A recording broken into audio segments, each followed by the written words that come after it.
നൽകിയത്. സിദ്ധരാമയ്യ മൈസൂർ ജില്ലയിലെ സിദ്ധരാമഹുണ്ടു ഗ്രാമത്തിലെ കർഷക കുടുംബത്തിലാണ് സിദ്ധരാമയ്യ ജനിച്ചത്. ആദ്യം ഒന്നും വിദ്യാഭ്യാസം ലഭിക്കാതെയാണ് അദ്ദേഹത്തിൻ്റെ ജീവിതം കടന്നുപോയത്.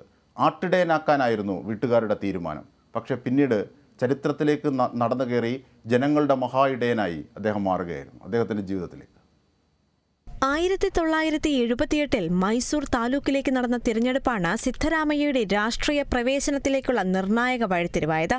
1983 ഭാരതീയ ലോക്ദൾ ടിക്കറ്റിൽ മത്സരിച്ച കർണാടക നിയമസഭയിൽ പ്രവേശിച്ചു.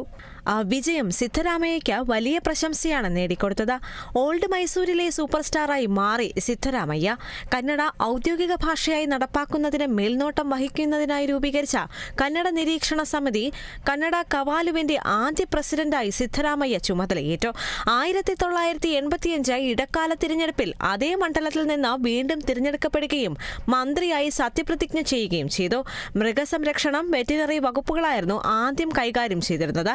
മുഖ്യമന്ത്രി രാമകൃഷ്ണ ഹെഡ്ഗ സർക്കാരിൽ സെറികൾച്ചർ, മൃഗസംരക്ഷണം, ഗതാഗതം തുടങ്ങിയ വിവിധ വകുപ്പുകൾ വിവിധ ഘട്ടങ്ങളിലായി കൈകാര്യം ചെയ്തു. 12 തവണ നിയമസഭാ തിരഞ്ഞെടുപ്പിൽ തുടർച്ചയായി മത്സരിച്ച സിദ്ധരാമയ്യ 3 തവണ മാത്രമാണ് പരാജയം ഏറ്റുവാങ്ങിയത്. 2005 HD ദേവഗൌഡയുമായുള്ള അഭിപ്രായ വ്യത്യാസത്തെ തുടർന്ന് സിദ്ധരാമയ്യ JDSൽ നിന്ന് പുറത്താക്കപ്പെട്ടു. സംസ്ഥാനത്ത് ABPJD എന്ന പ്രാദേശിക പാർട്ടി രൂപീകരിക്കാൻ ആഗ്രഹിച്ചെങ്കിലും പിന്നീട് ആ തീരുമാനം ഉപേക്ഷിക്കുകയായിരുന്നു.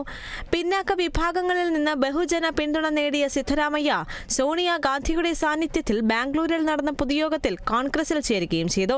മണ്ഡലത്തിൽ ദേവഗൌഡയും മുഖ്യമന്ത്രി കുമാരസ്വാമിയും ഉപമുഖ്യമന്ത്രി യെദ്യൂരപ്പയും അദ്ദേഹത്തിനെതിരെ കടുത്ത പ്രചരണം നടത്തിയിട്ടും 2006 ഡിസംബറിൽ നടന്ന ചാമുണ്ടേശ്വരി ഉപതെരഞ്ഞെടുപ്പിൽ JDSലെ M ശിവബാസവയ്ക്കെതിരെ 257 വോട്ടിന്റെ ഭൂരിപക്ഷത്തിൽ അദ്ദേഹം വിജയക്കൊടി പാറിച്ചു. 2019 ഡിസംബർ 5 15 നിയമസഭാ സീറ്റുകളിലേക്കാണ് ഉപതെരഞ്ഞെടുപ്പ് നടന്നത്.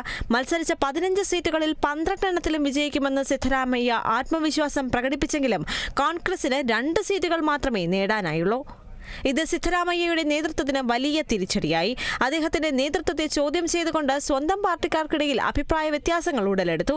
പുതിയ മുഖ്യമന്ത്രിയെ തിരഞ്ഞെടുക്കാൻ കോൺഗ്രസ് രഹസ്യ വോട്ടെടുപ്പ് നടത്തിയതിനെ തുടർന്നാണ് സിദ്ധരാമയ്യ മുഖ്യമന്ത്രിയായി തിരഞ്ഞെടുക്കപ്പെട്ടത്. 2013 നിയമസഭാ തിരഞ്ഞെടുപ്പിൽ 224-ൽ 122 സീറ്റുകളുടെ കേവല ഭൂരിപക്ഷം നേടി ഇന്റർനാഷണൽ കോൺഗ്രസിനെ വിജയത്തിലേക്ക് നയിച്ചു. 40 വർഷത്തിനുള്ളിൽ 5 വർഷം തികയുന്ന രണ്ടാമത്തെ മുഖ്യമന്ത്രി എന്ന സ്ഥാനവും സിദ്ധരാമയ്യ നേടി. കർണാടക നിയമസഭയിൽ ധനമന്ത്രിയായി 13 തവണ സംസ്ഥാന ബജറ്റ് അവതരിപ്പിച്ചതിന്റെ റെക്കോർഡും സിദ്ധരാമയ്യയ്ക്ക് മാത്രം സ്വന്തം. Kerala vision news, Bengaluru.